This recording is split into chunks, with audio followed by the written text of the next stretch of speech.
Olá, amados, tudo bem? Eu sou o Edson Silva História, esse é o canal Últimos Dias. Um abraço para todos que nos amam e um abraço também para todos que nos odeiam. E é sempre bem-vindo todos a esse canal. Afinal de contas, nem o Salvador Yahushua conseguiu agradar a todos, não é verdade? E eu gosto muito quando as pessoas comentam, hoje eu gosto, antigamente não, mas se você que ouvir esse vídeo e você ficar estagnado e revoltado e querer comentar aqui no nosso comentário, fica à vontade. Eu tenho esse espaço todo para vocês também, até porque é uma forma, através do comentário, nós sabemos discernir o caráter de cada pessoa. E você discerne o caráter das pessoas quando elas mostram o seu comportamento, a sua atitude e a sua ação. Atitude é aquilo que você fala, aquilo que você escreve. E eu vejo nos comentários e fico feliz, fico contente hoje de poder ter essa facilidade de saber que nem todo mundo vai aceitar aquilo que é falado. Se a própria verdade, que é Yahushua, ele esteve aqui no planeta e a metade das pessoas, ou porque também não dizer mais da metade, não aceitaram o que ele falou, quem dera nós que somos meros mortais. Não temos essa honra de fazer 100% das pessoas acreditar no que nós apresentamos, ainda que a verdade esteja 100% nelas. E uma das coisas que nós estamos trazendo, é até interessante que aquilo que nós falamos no nosso canal, ela se torna, para muitas pessoas, repugnante, porque as pessoas estão acostumadas com a repetição do sistema. Elas estão acostumadas a ouvir aquilo que o sistema desenhou no subconsciente delas. O sistema é como se fosse um lápis que desenha no seu subconsciente aquilo que eles querem que você aceite como verdade. E eles fizeram muito bem isso através da própria televisão, do próprio rádio, dos tabloides, revistas, jornais, que andaram fazendo parte e ainda andam do dia a dia de nossas vidas. Você, se sair na rua agora, qualquer esquina que você avistar, você vai avistar, por exemplo, uma igreja católica, uma igreja evangélica. Geralmente, o que mais você vê hoje, quando você sai na rua, é a igreja católica e a igreja evangélica. Você vê a mãe e a filha juntos. Se você não vê uma igreja evangélica, você vê uma católica. Se você não vê uma católica, você vê uma evangélica. Porque elas nunca ficaram separadas. Elas sempre estiveram juntas, mas cada um fabricando o seu papel.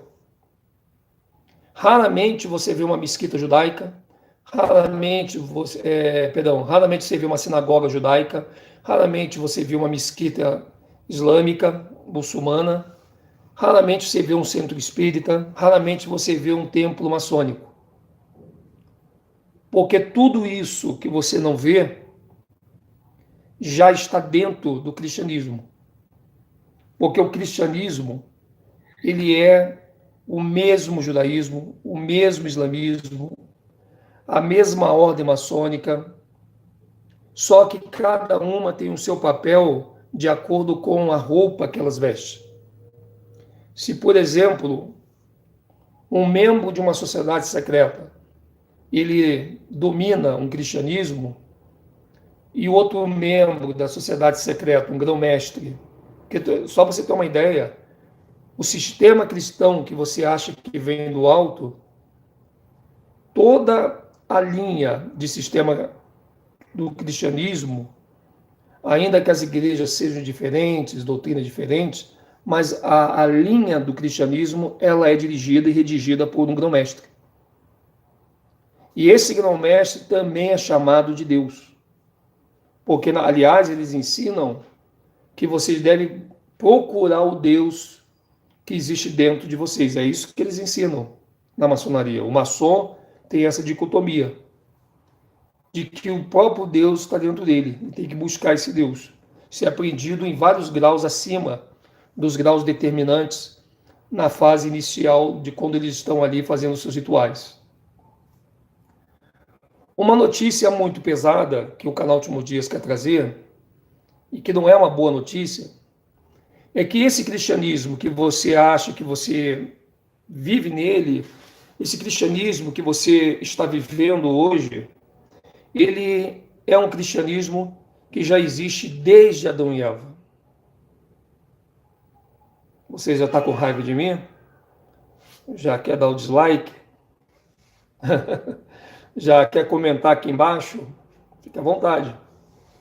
Mas eu tenho certeza que se você não aguenta mais ser enganado, e se você é uma pessoa que quer enxergar o que eles ocultaram da sua visão, então está na hora de você se descontaminar por completo de tudo que eles desenharam no subconsciente, quebrando essa imagem falsa e negativa de uma falsa história que eles colocaram e introduziram no seu inconsciente, e comece a desenhar dentro do seu subconsciente a verdade que Yahusha veio para construir no nosso coração, mas ele foi interrompido por sua morte brusca no madeiro, deixando esse trabalho para o Espírito do Pai, quando ele diz: eu vou subir, mas eu não vou deixar vocês órfãos. Eu vou enviar para vocês o Consolador. Em outras palavras, ele vai terminar a obra que eu comecei aqui na Terra. E hoje o Espírito de Arro, que nós aprendemos a chamar no sistema e pela Bíblia da Almeida de Espírito Santo, o Espírito de Arro, o trabalho dele é desenhar a verdade dentro do subconsciente, colocar vinho novo em odre velho.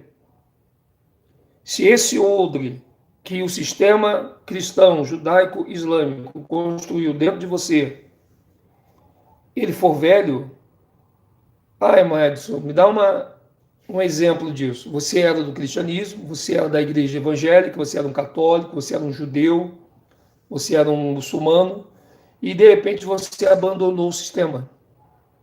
Só que o seu subconsciente, ele representa o odre. E esse odre, que é o seu subconsciente, é como se fosse uma bolsa que aceita tudo que fala. Se ele tiver velho, quando é que ele está velho?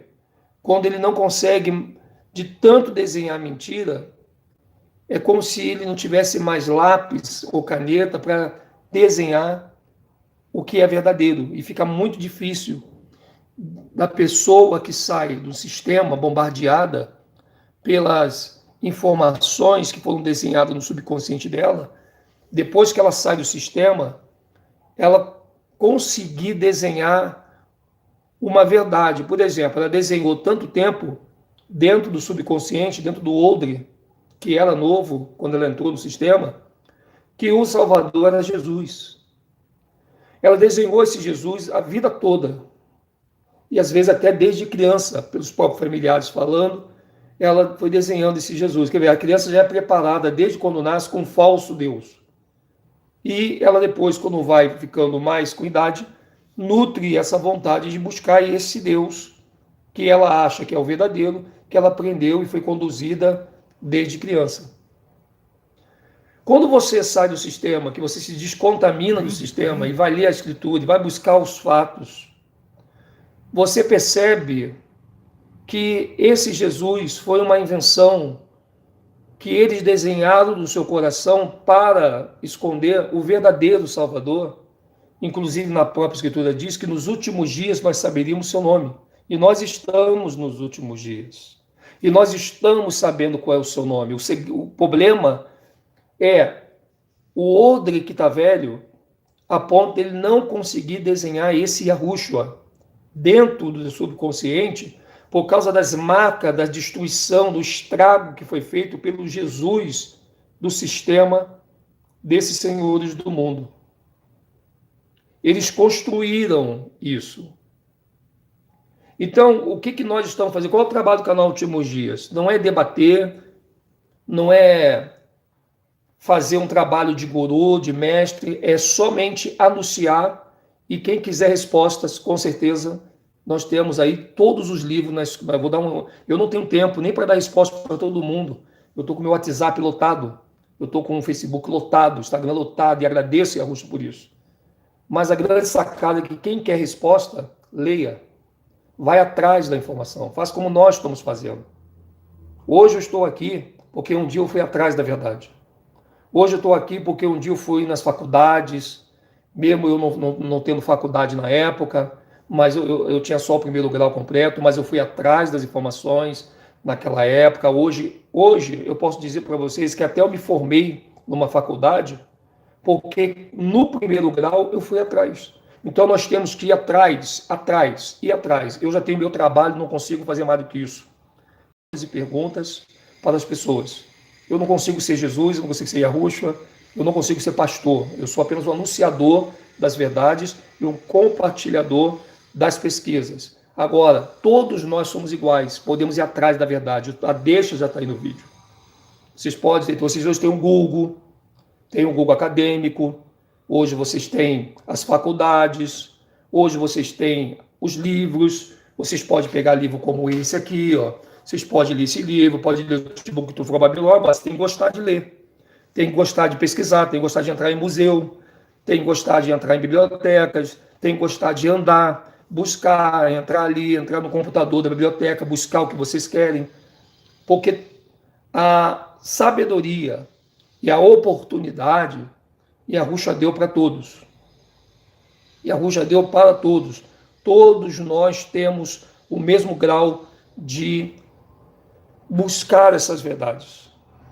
E o canal Último Dias é apenas uma ponte das informações. Nós não levamos as pessoas ao caminho de Sião. Nós nem somos o caminho. Nós apenas temos as informações, as ferramentas, temos o norte para as pessoas buscarem tudo isso. É só as pessoas, às vezes, chegarem e elas chegam aqui e elas analisam o seguinte: pô, o Edson Silva História falou dos cavaleiros teutônicos. Alguém já falou para você dos cavaleiros teutônicos? O exemplo, olha só. Aí você fala assim: pô, Edson Silva História, me mostra o que é teutônico. O que é isso? Não precisa, você pega a palavra teutônico e faz uma busca no mundo, no universo. Você vai encontrar quem são os cavaleiros teutônicos.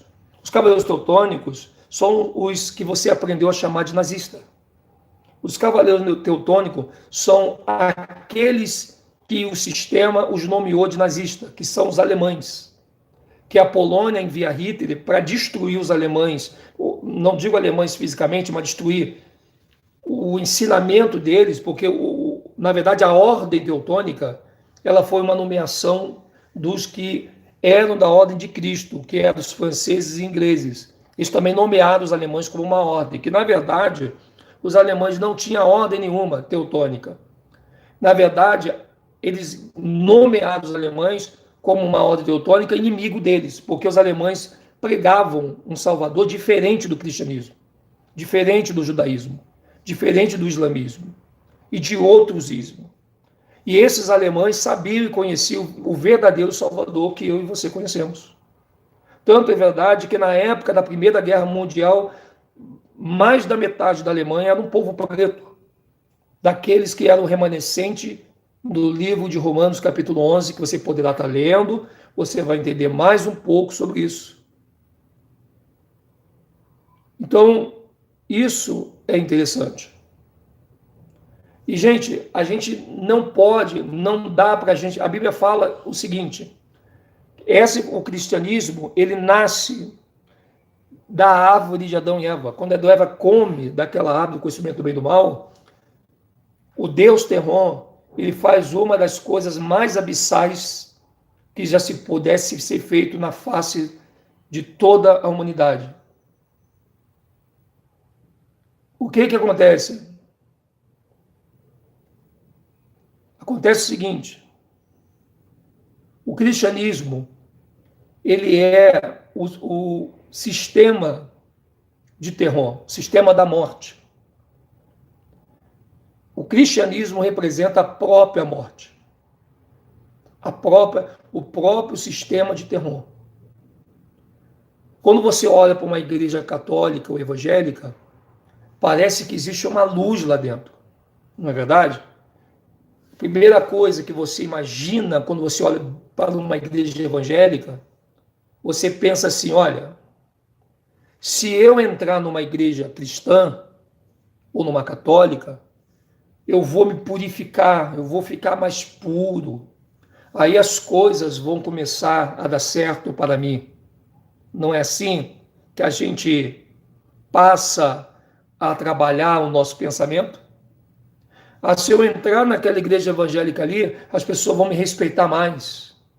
Eu vou ser mais aceito na sociedade. Lá dentro vai ser uma irmandade, todo mundo se abraçando, todo mundo apertando a mão, não há falsidade dentro das igrejas, porque lá é a luz.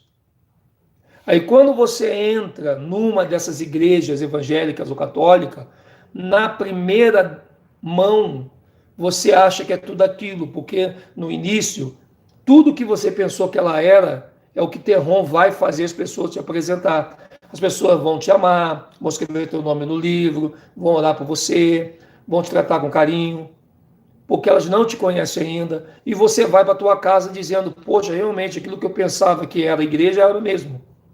Só que o tempo vai passando e Terron, ele, como sempre, ele consegue até criar, mas ele não consegue dar continuidade, ele não consegue ser perfeito nas coisas que ele cria. E Terron, então, não consegue manter a falsidade por muito tempo. E logo essa pessoa vai começando a se envolver dentro da própria igreja de pedra, nas mesmas pragas que acontecem fora do sistema. É fofoca, é briga, é inveja, é ciúme, é um contra o outro. Né? O pecado continua. Então, tudo isso que não deveria existir dentro daquele castelo de ilusão evangélico, que o sistema evangélico ele é um castelo de ilusão. O sistema evangélico ele é um castelo de ilusão. Por que ilusão? Porque ele te ilude que quando você está do lado de fora, você pensa que ele vai mudar totalmente a sua vida.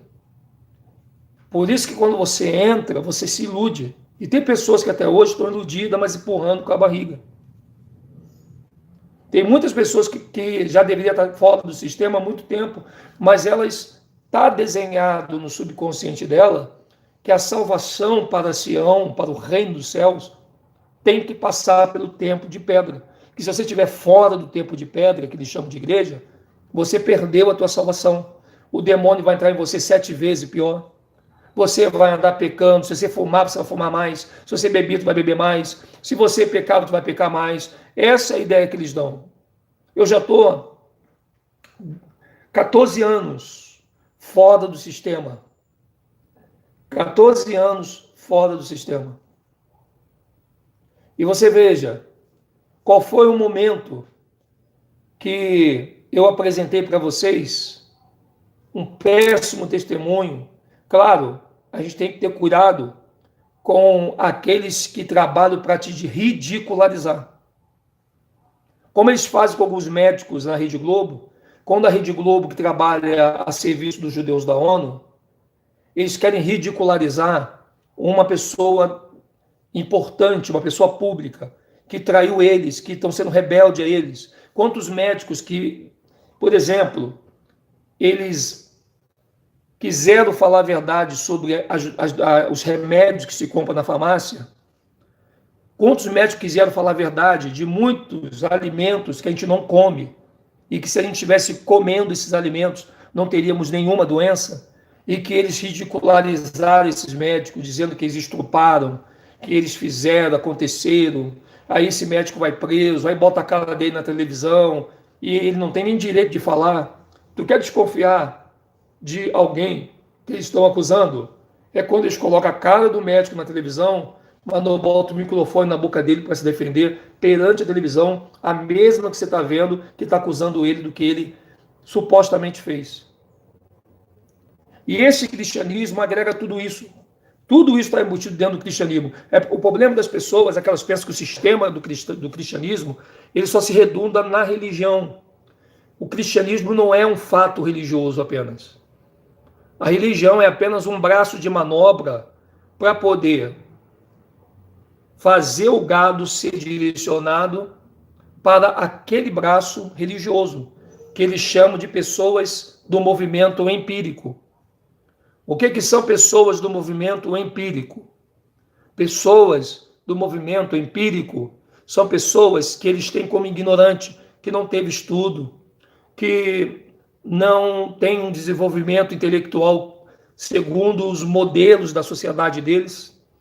São pessoas que nasceram para ganhar pouco, são pobres, e pobre não é digno de ser ouvido. Como diz Eclesiastes, ninguém ouve ou sabe o pobre. Então o sistema conseguiu emburrecer a sociedade, tirando delas a capacidade que elas têm de conquistar muito mais meritocracia do que os que estão hoje no poder. O cristianismo de Adão e Eva, terrônico, que vem lá da árvore do conhecimento do bem e do mal, eu estou aqui com todas as provas, todos os livros, sem nenhuma pressa de mostrar isso, que quem quiser pesquisar vai ver. O cristianismo ele foi um sistema do Deus da árvore do conhecimento do bem e do mal, porque o terror ele é a matéria-prima do fruto que Adão e Eva comeram. Tanto que a primeira coisa que acontece com eles, quando eles comem da árvore do conhecimento do bem e do mal, é receber a natureza de terror. Nós envelhecemos e morremos. Se tomamos um tiro, morremos. Se tomamos uma facada, dependendo de onde for a facada, morremos. Se cair de cabeça no chão, morremos. Isso é o quê? É o resquício de terror. Não era para ter acontecido isso. E aí a gente tem um problema. O cristianismo mesmo, ele se fundamentou no mundo a partir do ano 12. Veja que aqui no livro que nós temos, chamado História Secreta do Brasil, A Era do Espírito Santo Milênio Universal, de Cláudia Benhardi de Souza Pacheco, na página 147, mostra aqui, ó, no final da segunda década do século XII, quando foi fundada a Ordem do Templo, aí que você tem que entender, o cristianismo não existia, a palavra cristianismo. O nome era Ordem do Templo. Eu não vou ler o livro todo, tá aqui, ó. Tem PDF, tem ele físico. Você pode comprar até no Mercado Livre esse livro, se quiser. Eu acho que todo brasileiro deveria ter esse livro. O brasileiro que não tem esse livro aqui, ele não consegue dar seguimento a algumas informações mais à frente, porque esse livro dá toda a dica, dá livros, dá históricos, dá um caminho, dá biografias. Então, os cavaleiros, olha aqui, ó, a Ordem do Templo é o nome que hoje nós damos de cristianismo. Quando você entra numa igreja evangélica hoje, que o seu líder também não sabe disso, porque ele também é um enganado, e ele pensa que está fazendo um trabalho para o Criador, que foi o caso de Paulo, Paulo também estava nessa ordem de Cristo, que é o mesmo cristianismo que você está hoje, é o que Paulo pertencia. Tanto que a Escritura fala que quando Paulo puxava as pessoas pelo cabelo lá das suas casas, arrastava ela pela rua, a Escritura fala que Paulo pensava estar fazendo um serviço a quem? A Deus. Porque ele estava atacando os verdadeiros, enquanto ele estava vivendo dentro de um segmento falso. O que ocorre é que na época de Paulo, o que você conhece hoje como cristianismo não era uma religião, mas era um sinédrio. Era como se fosse uma prefeitura, uma casa branca. Paulo ali não tinha um conceito do que ele estava vivendo como cristianismo. Ele vivia a ordem de Cristo, que era o Cristo dos romanos, dos gregos, que imitava, que tinha a história parecida com a história do que aconteceu com Yahushua no madeiro.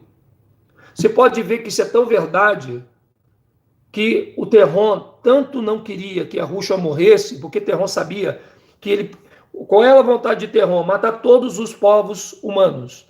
Toda a humanidade tinha que ser morta para Terron. Mas o único que não podia morrer nessa altura do campeonato era o Salvador.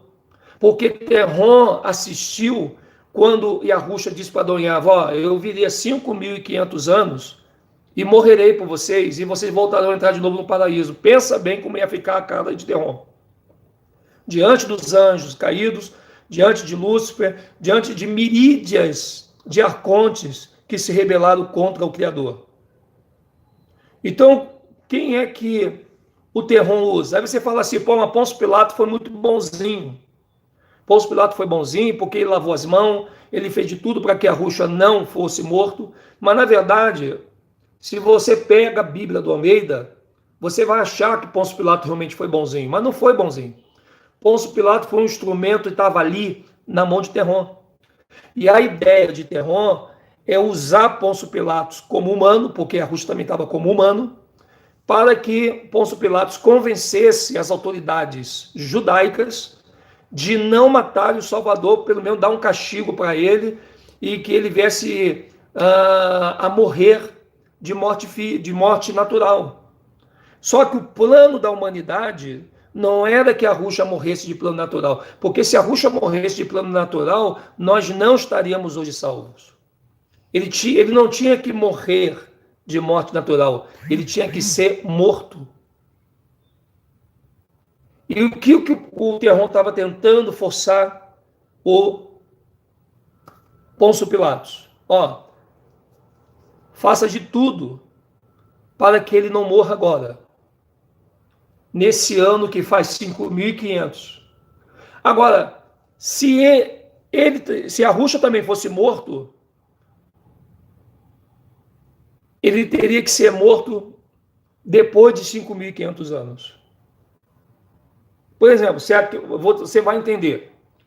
Se aquele sacrifício de Yahushua no madeiro não acontecesse naquele dia, naquela hora, e se ele deixasse para matar Yahushua no ano 5.501 para frente, não estaríamos sido salvos hoje. Porque Yahushua foi morto? Foi. Ele foi levado no madeiro? Mas fora do prazo da promessa que ele faz a Adão e Eva. Por isso que Terron usa Pôncio Pilatos. Para que Pôncio Pilatos ele viesse a conseguir eliminar aquele momento de morte de Yahushua, pelo menos ali. É como se Terron falasse, olha Pôncio Pilatos, atrapalhe e faça de tudo para que esse que está aí não morra agora. Vamos deixar para matar ele depois que passar os 5.500 anos. Porque se passar dos 5.500 anos, aí ele pode morrer de morte natural, nós podemos matar ele, nós podemos fazer tudo. Então, perdão, obrigado aí, 5.533, show. Eu estou com 5.500 na cabeça. Mas obrigado pelo povo aí que está... Isso aí que é bonito, tá vendo? O pessoal está fiadinho, bonitinho. No ano 5.533, então ainda bem que o vídeo é 5.533, tá? 5.500 aí nasceu. A morte dele foi em 5.533. Boa jogada, obrigado. Se eles matam Yahushua no ano 5.534 para frente, aí eles podiam matar Yahushua como eles quisessem. Porque a morte de Yahushua não ia mais valer para a salvação de Adão. Não ia mais valer para a salvação de Adão. Obrigado aí, pessoal do chat. Eu amo vocês. Eu fico feliz. Olha só, o irmão Adinho aqui errando no 5.500. O irmão foi lá, a irmã, 5.533, irmão. É isso aí, ó. É isso que eu falo, gente. O povo estuda aqui. O povo de Yahushua é bom que ele estuda. O povo de Yahushua, tá vendo? O povo não segue irmão Edinho, o povo segue Yahushua. E a gente se ajuda. Olha que coisa bacana, olha que legal. Isso aqui é igual uma sala da justiça, não é verdade? O povo se ajuda. Eu amo vocês por causa disso. Eu amo vocês por causa disso. Então, 5.533 foi o ano que Yahushua deveria morrer e não passar disso. Mas vamos lá, aonde eu errei? que eu estava fazendo confusão. O mesmo episódio aconteceu, aí sim, vamos consertar. No ano 5500, Yahushua estava na barriga da mãe. Tu lembra que eles tentaram, eles queriam matar, eles queriam fazer um mal ao próprio José e Maria, para que Yahushua não nascesse naquele ano? Olha que interessante. Maria e José tiveram que fugir. E foi tão forte essa fuga que Yahushua ele tinha que nascer no ano 5500. Ele não podia nascer no ano 5501.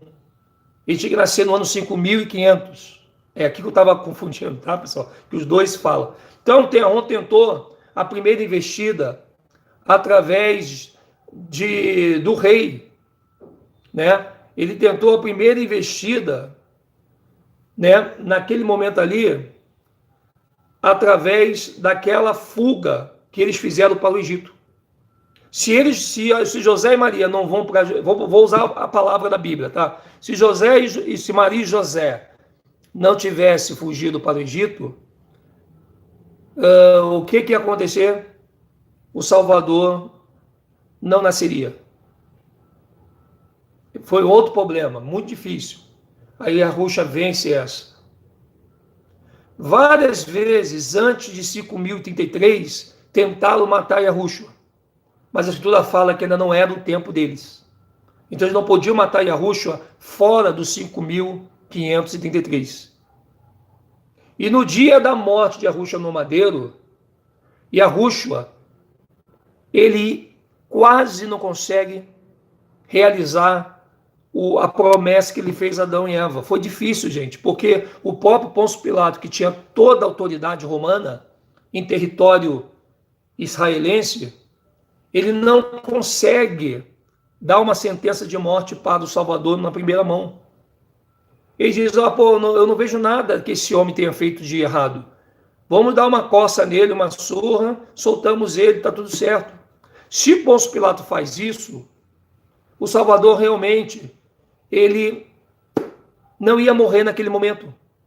Aí, de repente, ele morreria até em outra data, que não fosse 5533. De repente, ele morreria em 5534, 5535, mas não adiantaria, porque o ano da promessa foi 5533, que foi justamente o ano em que o Salvador ele morre no madeiro. 5773. Lembre que quando o Salvador Yahushua morre no madeiro, no ano de 5533, que representa, que no calendário gregoriano é 5773, repara vocês que logo nasce os Illuminati. É isso que eu estou falando para vocês. Essa turma que vem trazendo a informação dos Illuminati, eles trouxeram uma elite bem próxima da morte do Salvador no madeiro, só que eles não falam da morte do Salvador no madeiro, falam só dos Illuminati. Qual é o ano para vocês que os Illuminati nascem? Fala para mim. Qual foi o ano que nasce a ordem dos Illuminati? Alguém lembra aí? Foi no mesmo ano, ó. Basicamente, quer dizer, alguns anos depois. Yahushua morre no calendário gregoriano em 1773 e depois nasce a ordem dos Illuminati. Alguém lembra qual foi o ano que os Illuminati eles nascem aí? Vamos lá, pessoal. É isso que eu quero compartilhar com vocês. O nosso Criador no calendário gregoriano, ele morre em 1773. Agora vocês vão dar um estalo em vocês. Vai ficar muito legal isso aí. Se pôr no lado, Yahushua, ele, olha bem, se pôr no lado, Yahushua morre em 1773, quem é que nasce para enganar a humanidade com o cristianismo? Os Illuminatis em 1774. Não deu, passou um ano. Nasce a ordem dos Illuminati, que era quem? os mesmos que mataram o Salvador no madeiro. Ou seja, os mesmos cristãos da ordem que se apresentavam como judeus e os da ordem de Pôncio Pilatos. Essa ordem é o que elas se uniram. Essa ordem elas se uniram. E você veja que quando veio essa febre de Illuminati, 1774, eles encheram a internet de Illuminati. Todo mundo quis comprar vídeo de Illuminati, todo mundo quis comprar CDzinho de Illuminati, estudaram sobre Illuminati. Só que ninguém avisou para vocês que essa meia-verdade escondia uma verdade que você não sabe, que eu não soube. Porque ficaram tão preocupados em mostrar a parte oculta que não mostraram a luz, que veio a morrer um ano antes dessa ordem existir. Está tudo muito interligado. Só que jogaram a morte do Salvador para 2.000 anos atrás. Eles distanciaram. Aí quando você lê Illuminati, você não consegue associar isso. Tudo isso que você conhece de governo que nós temos, república, essa mídia televisiva, esse pão e circo, essa ditadura, todas elas foi construída pelos próprios Illuminati. Quem são os Illuminati? Os Illuminati é um conjunto, olha a salada, gente, de seres não humanos em outro plano, que se comunica com esse através de tecnologia, com seres que são o povo do príncipe que há de vir, de Daniel capítulo 9, no verso 26, você pode conferir lá, fala do povos do príncipe que há de vir, e também hoje das 3 sociedades secretas mais poderosas do mundo que nós temos aqui. E uma delas é quem? A Ordem do Templo. Olha aqui, ó, no final do século, da segunda década do século XII, quando foi fundada a Ordem do Templo, veja, quando Yahushua debate com os escribas e fariseus, ele está debatendo com essa Ordem do Templo que o livro está dizendo aqui. E essa Ordem do Templo estava já no lugar, se fazendo passar pelas 10 tribos, querendo confundir o Salvador e botar no nome das 10 tribos o nome de judeus. Porém, judeus não são as 10 tribos. Os judeus são 2 tribos apenas. Mas como eles enganam a todo mundo hoje, quando fala judeus, você já inclui no seu subconsciente as 12 tribos, não é verdade? Vê se não é assim. Quando a gente estava contaminado no sistema, e alguém falava, ó, os judeus, o que vinha na nossa cabeça? Que os judeus são as 12 tribos. Nós sempre pensamos dessa forma. Nós achávamos que os judeus eram uma nomenclatura para as 12 tribos da Bíblia. Só que, descontaminados agora, mesmo que estivesse contando a história verdadeira, ela tem uma meia verdade, uma meia mentira. Por quê? Porque os judeus da Bíblia do Almeida, eles não são as 12 tribos, eles são 2 tribos que se separaram das outras 10, que não se chamam judeus, segundo a Bíblia do Almeida, mas sim de Israel, que é o nome do pai Jacó. Isso tudo dentro dos nomes da língua portuguesa. Não estamos nem buscando os nomes originais, que se aproximam dos originais. Isso é um fato que é muito importante nas suas pesquisas. Olha aqui, ó. Então, se você pegar o cristianismo hoje, quando você entra dentro de uma igreja evangélica e você bebe da água daquela pregação maldita que está em cima daquele falso altar, porque não existe altar dentro de templo, volto a repetir, vou bater em cima disso sempre. Não existe altar dentro de templo. Você pode pegar a Bíblia do Almeida, toda de Gênesis, Apocalipse, 66 livros, e você não vai encontrar nenhum momento a palavra altar dentro de um prédio. Porque altar é a mesa do Criador. Você vai encontrar essa informação em Malaquias, a partir do capítulo 1 até o capítulo 2. O altar, ele é a mesa onde se queimava os animais, as frutas e verduras que eram dizimadas, ou seja, eram mortas. e eram colocados ali em cima para alimentar os levitas. E aquele cheiro que subia suave na narina do Salvador era uma forma do Salvador sinalizar para eles: ó, vocês podem comer, porque o cheiro já está informando que a carne está no ponto, que essa verdura está no ponto. Porque a Escritura também é contra você comer uma coisa mal cozida. Aqui no Ocidente, eles têm muita mania de: eu adoro carne mal passada, eu adoro ovo mal passado. Mas se você pegar ali, dentro da história do Brasil, na própria história está mostrando que a comida mal passada, ela pode te matar. Então são coisas que a gente vai pegando e a gente vai focando isso. Então, quando você entra numa faculdade de história, se você quer ser professor de história, você não vai ter essas informações dentro da faculdade, porque isso está muito ocultado dentro das bibliotecas. Você vai, por exemplo, numa UX, numa UFERJ, você entra dentro de uma UERJ, né? Um abraço aí ao Gustavo. Gustavo aí, o meu aluno, grande Gustavo, meu aluno aí, lá da escola aí. Tá, estamos juntos aí, Gustavo. Legal. Perdeu a aposta, hein? Legal, grande Gustavo aí, o aluno meu aí, assistindo a live da gente. Um abraço aí, Gustavo. Gustavo aí de Caxias do Sul. Grande Gustavo, né? Estamos aí juntos.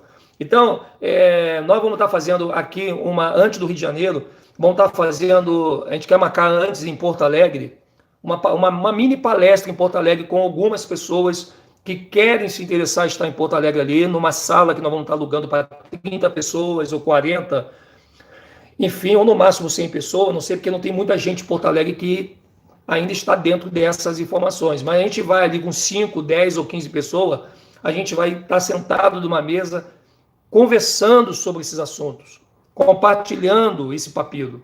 E vamos marcar uma data para Porto Alegre muito próxima. Por quê? Porque tem muita coisa que a gente não consegue fazer o desfecho na internet. Gente, não é palhaçada nossa, não é bobeira. Não tem coisa que a gente não pode falar na internet. Vocês sabem que o vídeo sai do ar, vem um strike, ou o vídeo ele continua sendo produzido, mas esse vídeo muitas vezes não chega até você. E nós, a partir já do meio do ano, já estaremos morando em Florianópolis. Aí nós vamos morar direto em Florianópolis. E a partir de Florianópolis vai ficar mais fácil, porque a gente vai ter uma ligação com todo o restante dos estados do Brasil. Vai ficar mais fácil da gente ir para São Paulo, para a gente ir para Minas Gerais, para a gente ir para o Mato Grosso, para a gente ir para outro lugar. São Paulo também, nós temos aí, inclusive o Lucas está marcando para a gente poder ir para São Paulo. A gente vai estar com os irmãos brevemente de novo em São Paulo.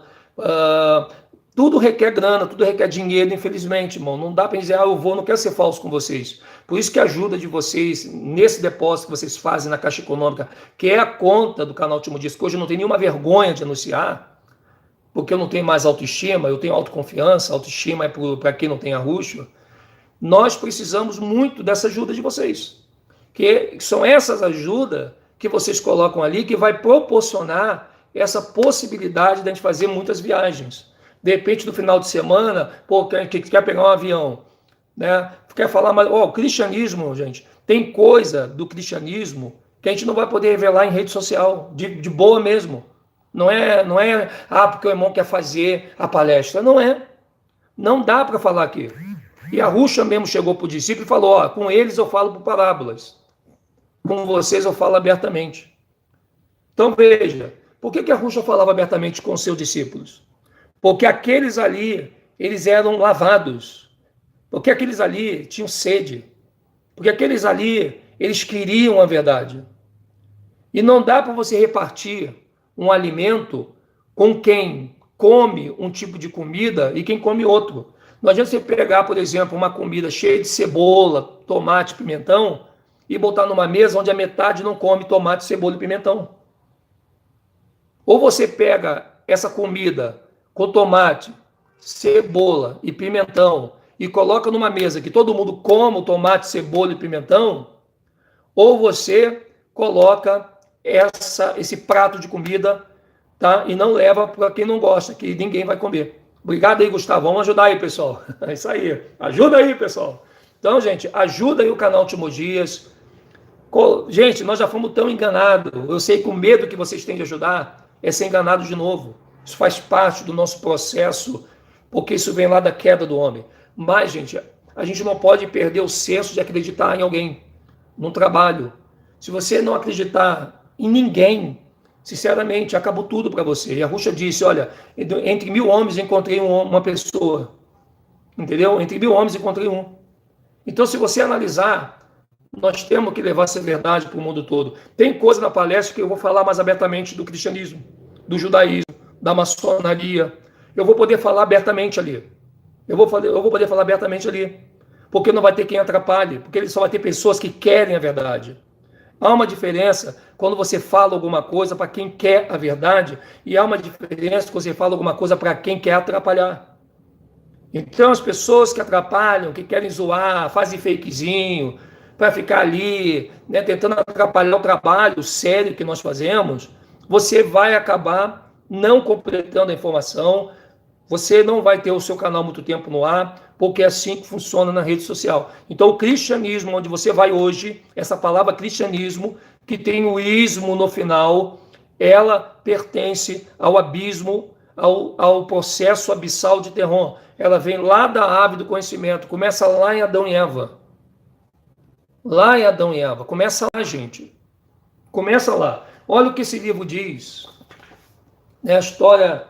Eu estou sempre com esse livro aqui. E outra coisa, gente. E outra coisa. Aqui no final do livro tem algo precioso que também não dá para ler na internet. Eu vou ler hoje que eu vou me arriscar. Que é essa página 403. Olha o que diz aqui, ó. Aqui vai falar para você o passo a passo, tudinho, tá? De como, se alguém quiser botar a conta do canal aí pro irmão Edinho, pode colocar aí por favor, gente, que eu tô no celular, e aí eu vou ter que tocar ali na tela, enfim, eu tenho receio de bater, que nem eu fiz uma vez ali, bater numa coisa errada ali e tirar a live. Mas se alguém puder colocar a conta do canal aí pra gente, coloca aí, por favor, tá? Que é Caixa Econômica, agência 3712, conta corrente 23170, operação 001. Por favor, quebra essa pra gente. Olha o que diz aqui, ó. Aqui fala Abraão e a terra prometida, que vai de Abraão, que era o filho mais velho de Noé. Ó, Abraão era o filho mais velho de Noé. Tu pergunta o evangélico, Abraão era filho de quem? O cristão começa a engasgar. Ele fala, pá, eu não sei de quem Abraão era filho. Mas o Abraão, ele era filho de Noé. Olha que interessante. E olha que interessante, ó. Abraão, filho mais velho de Noé, nascido em Ur, na Caldeia, essa informação você também tem na Bíblia do Almeida, e também tem na história do Brasil, e era patriarca do povo hebreu. Quem era o povo hebreu? Era 12 tribos? Não. Na época de Abraão, as 12 tribos ainda não existiam. Na época de Abraão, Jacó ainda não existia. Então, o povo hebreu não são apenas as 12 tribos. O povo hebreu é a Arábia Saudita, olha bem, vai vendo, é a Arábia Saudita. O povo hebreu é a Síria. O povo hebreu é o Irã. Vai vendo, gente. O povo hebreu são todos os povos da Ásia que estão ocultados pelos jafetitas, que tomaram conta daquele lugar. O Abraão, que quer dizer na língua Yiddish, porque o Yiddish é uma falsa língua do hebraico, para tentar entender a verdade e nos ocultar ela. O Yiddish não está errado, ele é uma língua. Ele é uma língua, o Yiddish não é uma mentira, ele é uma língua, gente. Só que ele passa a ser uma mentira quando eles pegam o Yiddish e chamam ele de hebraico. Porque o que você está aprendendo hoje nas escolas hebraicas não é o hebraico, é o Yiddish. Você pode até interpretar algumas coisas do que eles falavam no Yiddish, não tem erro nenhum. Contanto que os professores que se auto-intitulam professores de hebraico, eles falem a verdade para a pessoa. Olha, pessoa, a língua que nós estamos ensinando não é o hebraico, é o Yiddish, que dá também para a gente poder resgatar alguns nomes originais, que dá para a gente resgatar alguma coisa que o hebraico hoje, que não está em evidência no Brasil, no mundo, ninguém sabe a língua hebraica, a língua que mais se aproxima do hebraico é o Yiddish. Entenda o que eu vou falar para vocês, gente. A língua que mais se aproxima no mundo todo, no Brasil e no mundo, é o Yiddish, que eles nomearam como hebraico porque nós não conhecemos o hebraico e o Yiddish. O Yiddish nem era conhecido. Então, esse Yiddish, que é uma língua indo-europeia, que você vai estar pesquisando também, ele tem os mesmos caracteres do hebraico. Porém, ele só consegue trazer a pronúncia para você nos caracteres fenícios, que é o abecedário. Por isso que eles têm que transformar os caracteres em letras fenícias, gregas, romanas, que é o A, B, C, D, E, F, G. E por isso que você vai ver que toda vez que um professor de hebraico, entre aspas, quer te falar o hebraico, ele nunca vai mandar você escrever nos caracteres hebraicos. Pode reparar. Eles vão mandar você escrever nos caracteres do abecedário. Isso acontece muito com os judeus da ONU, com os judaizados. Veja bem, os judaizados, porque o Abraham, porque o Mitsuvá, porque nós vamos participar, o Matsubá, e vim. Eles vão falando com as mesmas letras que você usa no português e no inglês, mas de maneira diferente, para você pensar que eles falam hebraico. Eles não falam hebraico. Eles te induzem você a achar que isso é hebraico. O hebraico não tem abecedário. O hebraico é todo caracteres. E cada caractere tem um significado que forma a fonética. Como os europeus askenazes não têm essa facilidade, não têm esse entendimento de decifrar os caracteres, aí você fala, irmão Dima, você não falou que os hebraicos não estão mais no mundo? O hebraico está, meu amado, os caracteres existem, mas eles, no dado momento, eles são indecifráveis. O que os fenícios fizeram para ajudar os europeus antes de invadir o Brasil é criar o Yiddish, que o Yiddish é uma forma grega, romana, de se aproximar na leitura de cada caractere para trazer um pouco da verdade mais próxima e ajudar nesses dias temporais. Só que os judeus da ONU, que não quer essa verdade na mão do povo, então você pode ver que o povo pobre também não fala hebraico. Mesmo se existisse o hebraico hoje na íntegra, ele vai voltar a existir, mas quem vai trazer vai ser Yahushua, e tu tem essa informação lá em Apocalipse 144, Apocalipse 14, que eles cantaram um hino que ninguém podia entender. Ali o povo hebreu vai voltar de novo às suas origens, vai recuperar sua identidade, vai falar sua língua, e por isso que ninguém vai entender, nem os próprios judeus da ONU. Porque ali sim o hebraico vai voltar a ser falado. Como uma vez o Paulo, na entrada de Damasco, o Salvador aparece para ele e fala na língua hebraica. Então é bem assim.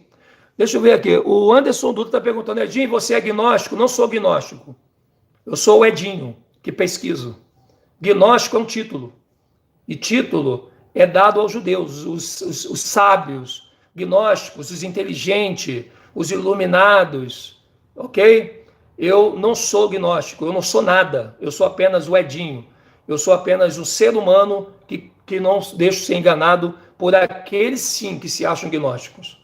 Ok? Eu não sou gnóstico, não sou cristão, não sou judeu. Eu sou um ser humano criado pelo Pai lá de cima e que nos deu o seu Filho para nos salvar de tão grande maldição que o Deus terror do caos fez. Deus esse que nem os evangélicos católicos judeus conhecem, porque eles não vão atrás da informação, e aí sim eles fazem. Eu estou vendo aqui Rose Souza, responde a minha pergunta, por favor. Me perdoa, gente, eu não consigo responder pessoas falando, mas você tem que ter um pouquinho de paciência.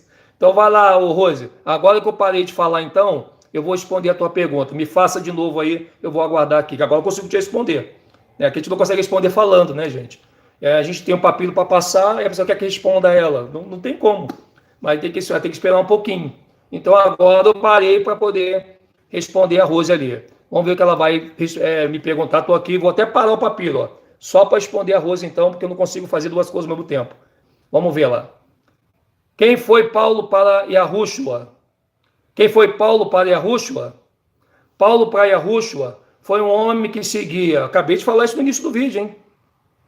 Paulo foi para Yahushua um homem que recalcitrava contra os agrilhões, isso está bem no livro de Atos. Ele servia a uma instituição de uma ordem, achava que estava fazendo serviço para o pai Yarro, e aí Paulo, ele arrastava as pessoas de casa, tá? Porque elas vinham com a verdade de Yahushua, isso se repete no dia de hoje, só não estão arrastando ninguém de casa ainda, né? Mas aí Paulo, ele pensava que dentro daquele segmento da ordem de Cristo, ou da religião, como quem quiser chamar, ele estava prestando serviço ao Criador. É como o católico hoje pensa que está servindo a Deus porque está na igreja católica. O evangélico pensa que está servindo a Deus porque está no sistema evangélico. Paulo pensava que estava seguindo ao Criador porque ele estava junto com esse segmento. E aí, quando ele vai lá para fazer o mal para o povo do Criador, Yahushua aparece para ele na entrada ali de Damasco e fala para ele: Paulo, Paulo, dura contra ti recalcitrar contra os meus agrilhões. E Paulo então cai de joelho no chão e as pessoas que estão com Paulo assistem o episódio, porém elas não conseguem ver nada, elas só ouvem, e tinha outros que não conseguem ouvir, porém elas viam uma grande luz. Então, quem era Paulo para Yahushua? Respondendo a Rose, Paulo, ele era uma pessoa que perseguia os verdadeiros povos dele, de Yahushua. Mas Paulo, ele era o único hebreu das 12 tribos de Israel que estava ali a serviço dos grego-romanos. E Yahushua não podia perder essa oportunidade, porque Paulo, além de ser poliglota e falar muitas línguas, ele vinha das 12 tribos. E era a oportunidade que Yahushua tinha, através de Paulo, de fazer uma revolução naquele lugar, passar para o lado do povo de Yahushua e passar a lutar contra a ordem maçônica da época que ele fazia parte. Então, Paulo, ou Shaul, né, na língua yiddish, Shaul, então Shaul, o Paulo, ele foi esse homem que teve que ser transformado para poder ajudar o restante do povo. Até porque a Rússia não podia contar com as 12 tribos mais. Porque as 10 tribos na época, Rose, eles se encontravam já aqui na América, que são hoje que nós conhecemos como índios. E as outras 2 tribos já tinham negado Salvador e já tinham negado o próprio Paulo. Aí Paulo vira as costas para eles e vai pregar para os gentios, que é o povo branco europeu da descendência de Jafé, que é esse chamado igreja, que nós confundimos muito, desenhado no nosso subconsciente, que igreja é tempo de pedra. Mas igreja não é tempo de pedra. A igreja, elas são pessoas que se unem a cada momento em que elas acreditam em Yahushua, aquele que disse que nos últimos dias o meu povo saberia o meu nome. Tá bom, Rose? Então, esse é o conceito de Yahushua para Paulo. E Yahushua nunca abandonou Paulo. Nunca abandonou Paulo de maneira nenhuma. Tá bom? Agora, existe a tese dos judeus, a tese do cristianismo, existe a versão do islamismo, que com certeza vai contrastar contra esta versão que eu estou apresentando aqui no canal para vocês. Por isso que nós, Yahushua, quando teve aqui o Salvador, ele teve muita dificuldade em passar a verdade.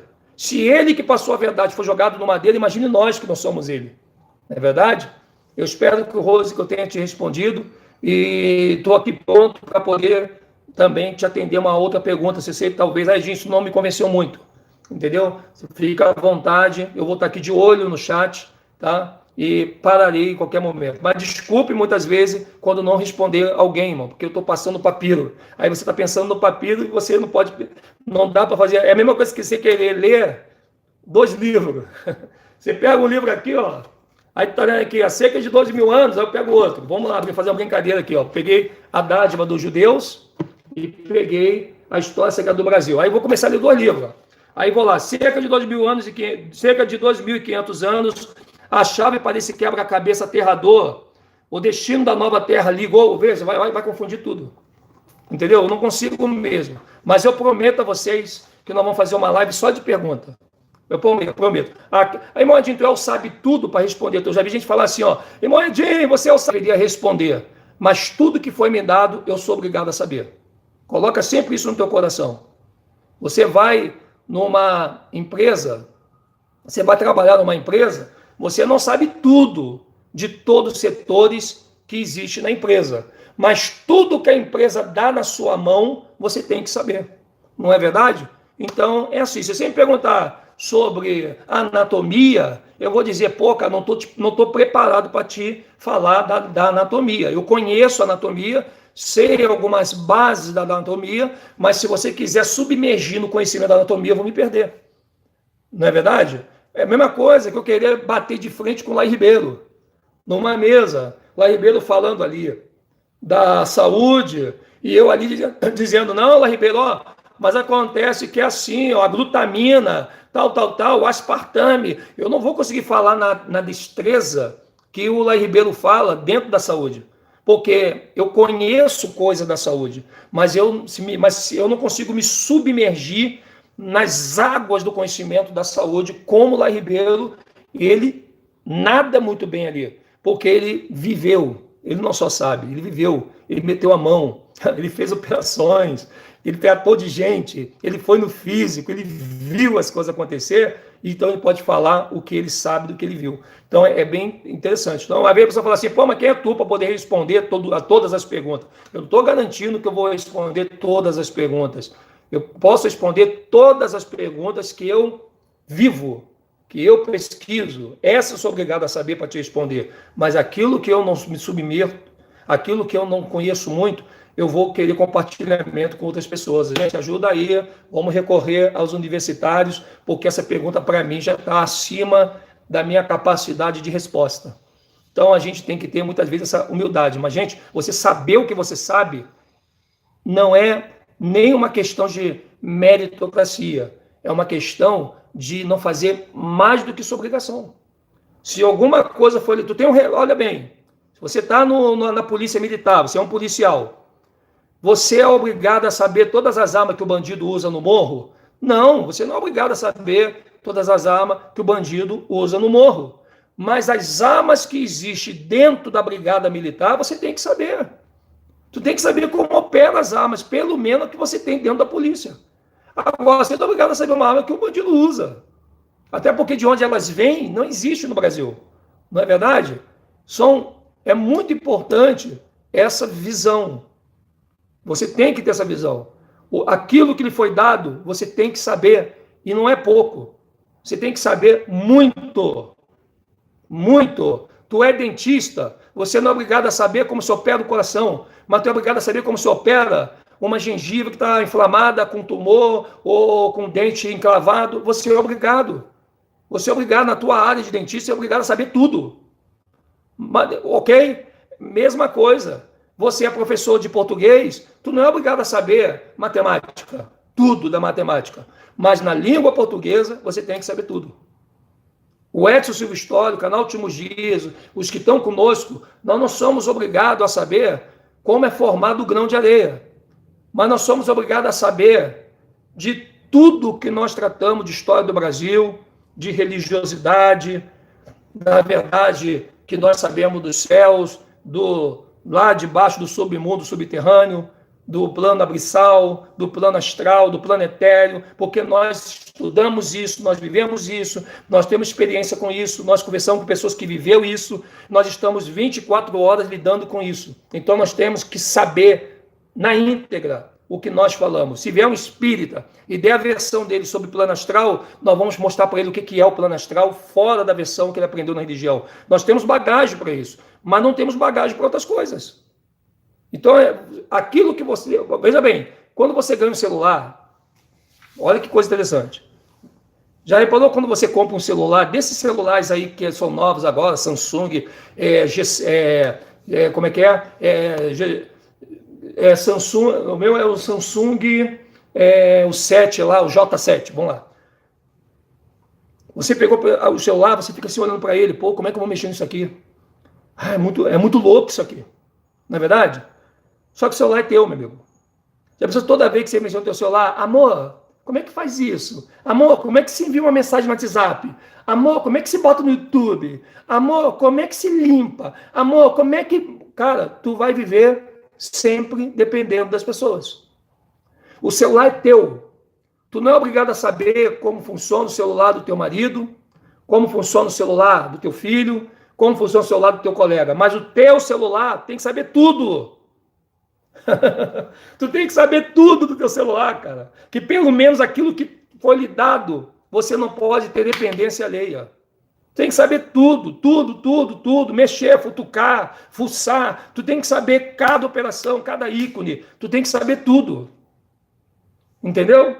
Então, isso é importante. Alguém bota aí a conta aí, estão pedindo a conta. Gente, ó, Caixa Econômica Federal. Alguém escreve pra gente aí, ó. Pega um papel aí depois. Caixa Econômica Federal. Agência 3712.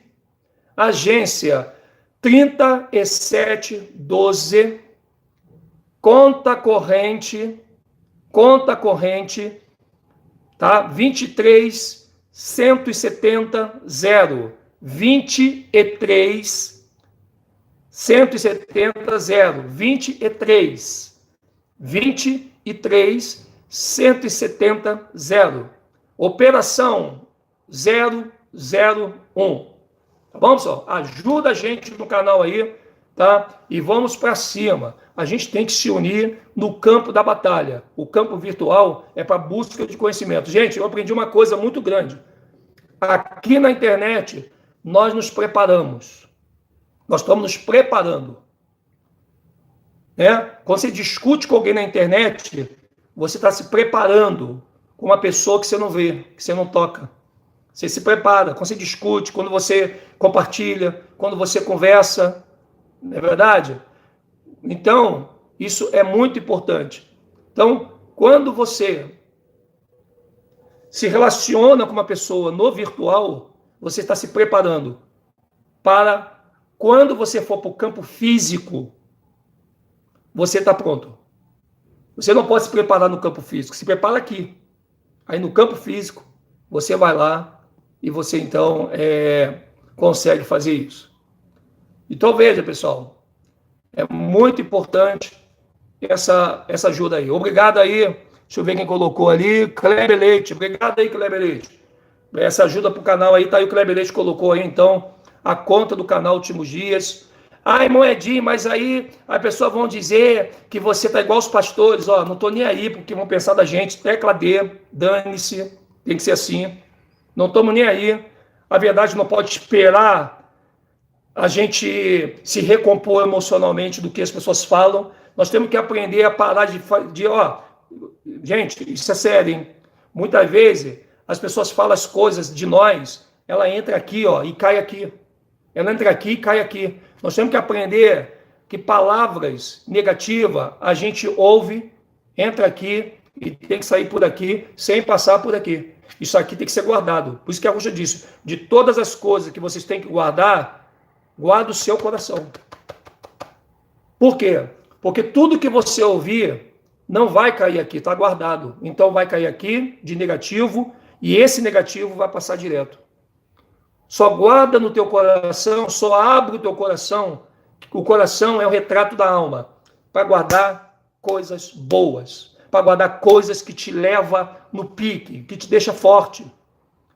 Só isso. Se o pastor da tua igreja, de pedra, o falso pastor, né? Porque o pastor só tem um. Ah, se tu sair da igreja, você vai ser amaldiçoado, vai cair um raio na tua cabeça, o demônio vão te pegar 7 vezes lá fora. Entra aqui e sai aqui, sacode o pó da tua roupa em testemunho contra esse líder religioso e dá um tchauzinho para ele e diz assim, ô pastor, que não é pastor, eu até te sugiro, não é falta de respeito não, é pastor Paulo, tu diz assim, ó, aí Paulo, a gente se vê por aí. Não entrega o título a ele. Aprenda a tirar o título deles. Ah, mas dá um tapa na boca. É pastor Paulo. Você fala assim, ó, é pastor Paulo para você. Para mim, ele é Paulo. Ok? É pastor Antônio para vocês. Para mim, ele é só o Antônio. Não dá esse título para ser humano. A ninguém chame de pai na terra. Ou seja, pai espiritual. Né? Ninguém dê título de pastor a ninguém na terra. Pastor é o de João 10. O Salvador diz, eu sou o verdadeiro pastor. Porque o verdadeiro pastor, ele dá a sua vida pelas ovelhas. Esse negócio de ir para a igreja de pedra e dizer que tu é evangélico, é crente, isso foi uma armação muito grande para quem não conhece a história do Brasil, aonde a própria escritura está contida nela. Não dê título que não pertence a homens nenhum. Meu amigo, eu estou vendo aí, ó, é muito fácil pessoas querer ser pastor. Eu quero vê-las fazer o que o verdadeiro pastor fez. Porque ele mesmo disse em João 10:10, eu sou o verdadeiro pastor, porque o verdadeiro pastor dá a sua vida pelas ovelhas. É muito fácil eu pegar um título de pastor e não fazer na prática e fisicamente o que aquele fez pelas pessoas. Então, se você quer o título de pastor, faça também o que o pastor fez. Porque ele deixou um belo exemplo, que eu tenho certeza que ninguém segue. Ficar dentro de templo, arrecadando dinheiro dos outros, ainda mentindo, chamando dinheiro de dízimo, é o cúmulo. Uma vez até eu falei para o pessoal, quer ver uma das coisas que os falsos pastores do sistema, eles gostam muito de te confundir, é assim, ó, mas se não pedir o dízimo, como é que nós vamos pagar a luz, como é que vamos pagar a água, como é que nós vamos comprar os bancos, né? Se não pedir dízimo, eu falo, pastor, vocês podem pedir o dinheiro que vocês quiserem, só não chame de dízimo. Vocês do sistema evangélico não estão impedidos de pedir dinheiro. Isso não é crime. Até porque a Bíblia fala, aquele que pede, todo aquele que pedir será vos dado. Não é errado você pedir dinheiro. Não é errado. Todo mundo pode pedir dinheiro. Aliás, nós vivemos 24 horas por dia sempre pedindo dinheiro a alguém. Não é errado você pedir. O errado é vocês pedir e para ter que mentir dizendo que o que vocês estão pedindo é dízimo. É isso que nós estamos falando. Eu já vi as pessoas dizer assim, ó, o dinheiro é meu, eu é que ganho, ninguém paga minhas contas e eu dou na igreja.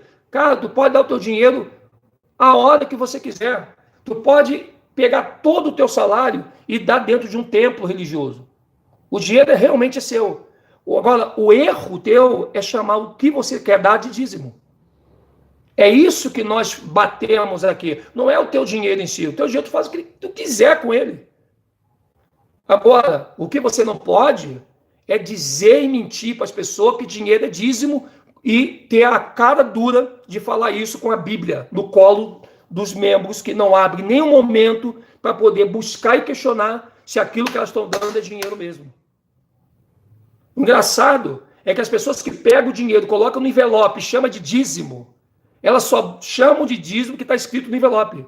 Porque na Bíblia do Almeida, de Gênesis a Apocalipse, nos 66 livros, não existe nunca a confirmação de que dízimo é dinheiro.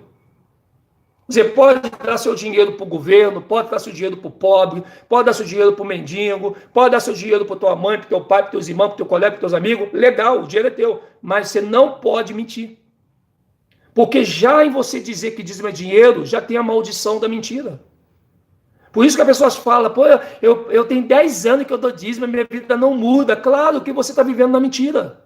Não há coisa boa na mentira. Não há participação do universo, serviço de Yahushua na mentira. Por isso que você vai dar e não vai ter. Porque Yahushua disse, eu sou a verdade. Ele não disse que eu sou a mentira. Então, todas as vezes que você pegar o seu dízimo e sabe qual é o meu dízimo? É Yahushua. Aquele sim foi o último dízimo no madeiro. Porque ele não foi como o dinheiro mudo. Ele foi como a ovelha muda. Essa sim era dizimada. Essa sim era colocada em cima do altar, que não ficava dentro de templo, mas lá de fora, ali entre o santo e o santo dos santos. Esse sim foi o verdadeiro dízimo, porque ele foi como uma ovelha muda para o matadouro, ou seja, para ser dizimado. A palavra dízimo não é 10%, gente.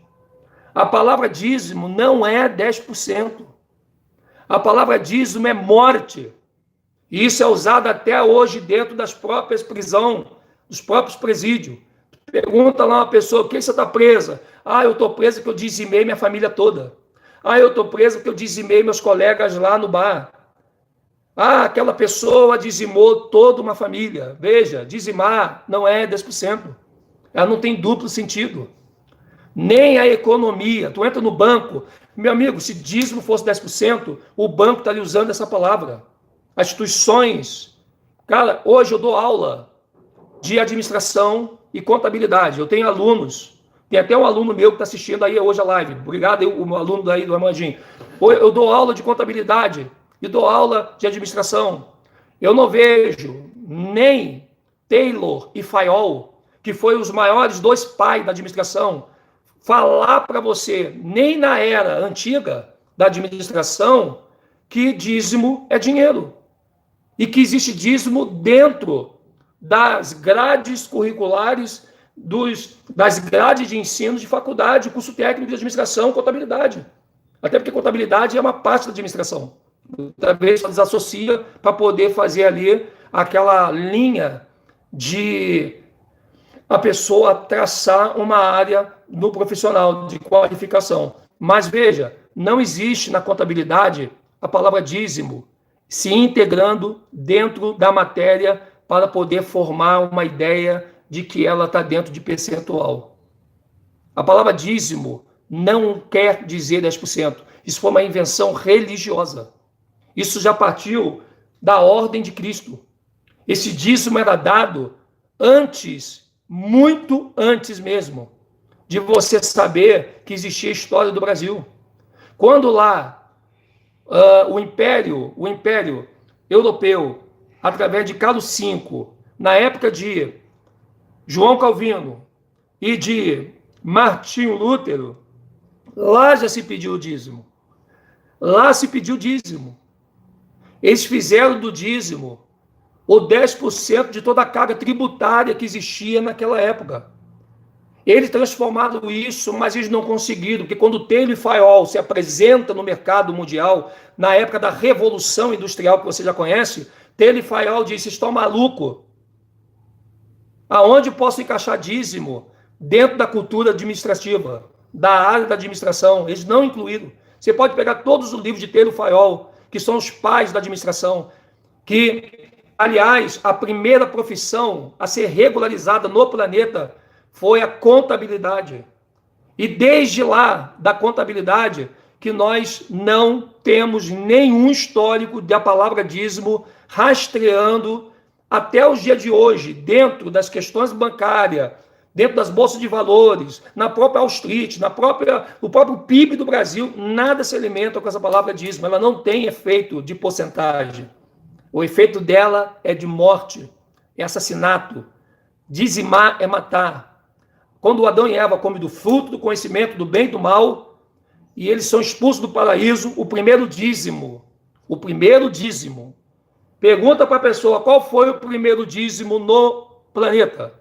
O primeiro dízimo no mundo não foi o que Abraão deu quando ele pega do despojo. Isso é mentira do sistema. Não existe isso na Escritura. O primeiro dízimo, gente, foi o dízimo chamado Abel. Caim matou Abel. Dali surge essa ideia de dízimo. Que quando Caim ele mata Abel, Caim ele dizima Abel. E depois vem o segundo dízimo. O segundo dízimo veio de uma árvore. Quando o próprio... aliás, o primeiro dízimo nem foi Caim que matou Abel. Esse já foi o segundo. Né? Porque o primeiro dízimo mesmo foi quando Adão e Eva arranca da árvore as folhas da figueira para fazer roupa para eles. Esse foi o primeiro dízimo. Foi um dízimo do vegetal. Não é verdade? Acompanha comigo aí, estamos construindo junto a história. O primeiro dízimo foi Adão e Eva. Quando eles arrancam da figueira pela primeira vez aquelas folhas para fazer roupa. Então ali há o primeiro dízimo. O segundo dízimo, aí sim, foi o carneiro. Aí teve o carneiro, que lá o Salvador vai, mata o carneiro e faz uma roupa para Adão e Eva. Agora eu estou reformulando. É bom que a gente conserta tudo aqui. O terceiro dízimo, sim. O terceiro dízimo, depois do carneiro, foi... Olha bem, primeiro dízimo foi uma planta. Segundo dízimo foi um animal. Terceiro dízimo foi um ser humano. Abel. Olha que coisa interessante, ó. Primeiro dízimo foi em cunho. Veja, olha que coisa, hein? Primeiro dízimo foi uma figueira. Foi no mundo vegetal. Aconteceu dentro da cadeia vegetal. O segundo dízimo foi um animal, não é verdade? O terceiro dízimo foi um ser humano.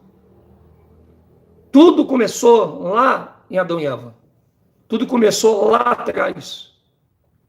Então, se esse negócio de primeiro dízimo, que dízimo é dinheiro, porque você não mata. Para dízimo ser dinheiro, ele teria que virar alimento. Para dízimo ser dinheiro, o dinheiro tinha que morrer, tinha que sair sangue, tinha que sair seiva, tinha que sair um caldo, algum líquido desse dinheiro, para que ele viesse morrer e ficasse inutilizado.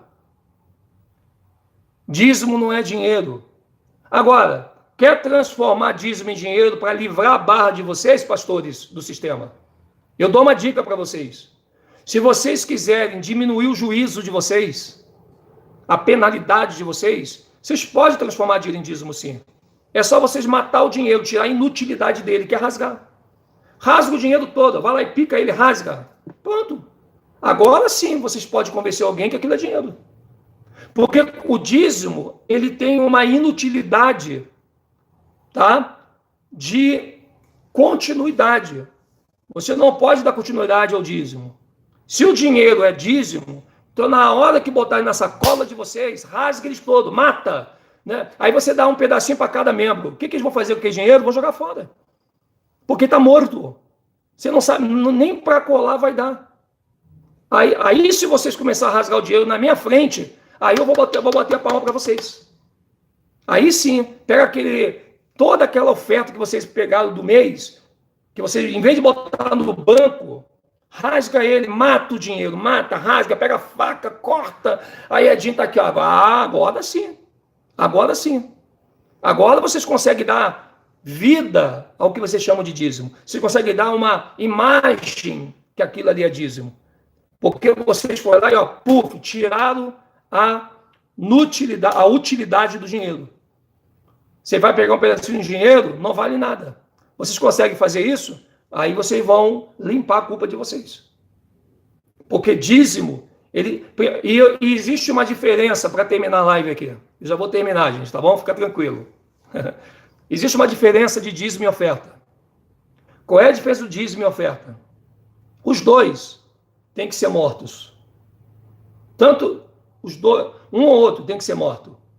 Eu vou pegar e vou fazer uma comparação de dinheiro e animal. Na época do Velho Testamento, a oferta animal, o animal tinha que ir andando até o sacerdote. Você não podia levar o animal morto. Você tinha que levar o animal andando. Chegava lá, entregava ao sacerdote, e o sacerdote matava o animal. Isso é uma oferta.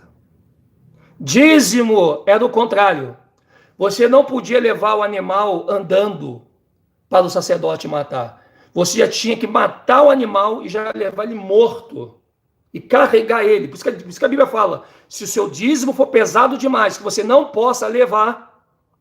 Ele não fala assim, se o teu dízimo é oferta. Não, porque a oferta o animal pode ir andando. Mas o dízimo, tu tem que levar ele no colo, no ombro. E o dízimo, diferente da oferta, mas igual também, porque ele tinha que ser morto, ele já tinha que ir morto para o sacerdote.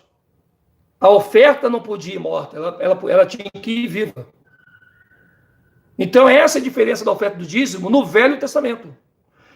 Com dinheiro hoje, seria mais ou menos assim, Se você fosse levar a oferta para o pastor, você tinha que levar o dinheiro inteiro, né? Você tinha que levar o dinheiro inteiro. Eu não tenho nenhum papel aqui. Vou pegar o... Não, deixa eu estar longe aqui. Mas você vai entender. Tu tinha que pegar o dinheiro inteiro, né? Eu tenho aqui, Vamos lá. Vamos fazer aqui, uma brincadeira. Vou fazer um dinheiro aqui para você. Se for hoje, se você quer transformar dinheiro em dízimo, tinha que ser assim, pastor. Para você ensinar o teu povo aí o que é dízimo, tá? Olha aqui. Eu tenho... Vamos pegar aqui, cortar aqui mais um pouquinho, que não tem dinheiro desse tamanho, né? Só para ficar mais ou menos. Eu tenho 2 notas de R$100. Se você quiser imitar mesmo o dízimo da Bíblia, pastor, mas com dinheiro, teria que ser mais ou menos assim, Se o membro vai te levar uma oferta, ele leva a oferta. Dá na sua mão. Tu é o sacerdote, né? Dá na sua mão. tu ia pegar a oferta dele e ia fazer isso, ó. Você, ó. Pronto, virou um dízimo. Bota na sacola para jogar fora, porque não vai dar para tu comprar nada. Nem para tu botar no Bradesco e Itaú, tu não vai conseguir. Banco do Brasil, que eu acho que não consegue. Santander não consegue. Porque ele é um dízimo, tu matou. Tu tirou a utilidade do dinheiro. Isso é uma oferta. Agora, dízimo era o contrário. O dízimo, o membro chegava em casa, o membro é dízimo, não é oferta. Ele mesmo rasgava, ó. Aí botava no envelope e dava na sua mão já rasgado. De qualquer forma, tu estava lascado. Dízimo oferta ia ter que ser inútil. Entendeu? Esse é o sentido de dízimo e oferta. Então, se você oferta dinheiro do povo e você não rasga, você está perdendo uma grande oportunidade de se limpar diante do Salvador, porque ele vai te cobrar isso no dia do juízo final. Isso é muito importante.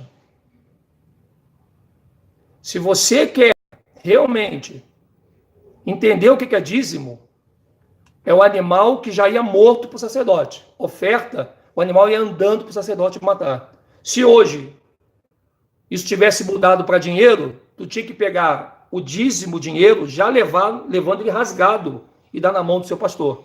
E se fosse uma oferta, tinha que levar ele inteiro e o seu pastor rasgar na tua frente. E ainda procurar o sangue para aspergir sobre a tua cabeça do dinheiro, que eu acho meio difícil, a não ser que ele molhe o dinheiro num balde d'água. Isso é muito importante para você entender o que eles fizeram com cada palavra da história da Escritura. E não só da Escritura, também da história do Brasil.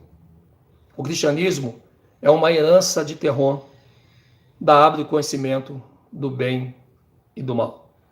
Quando você entra num templo religioso, você está simplesmente aceitando esse fruto, mais uma vez, cujo caminho parece bom, mas o fim desse caminho é o caminho de morte.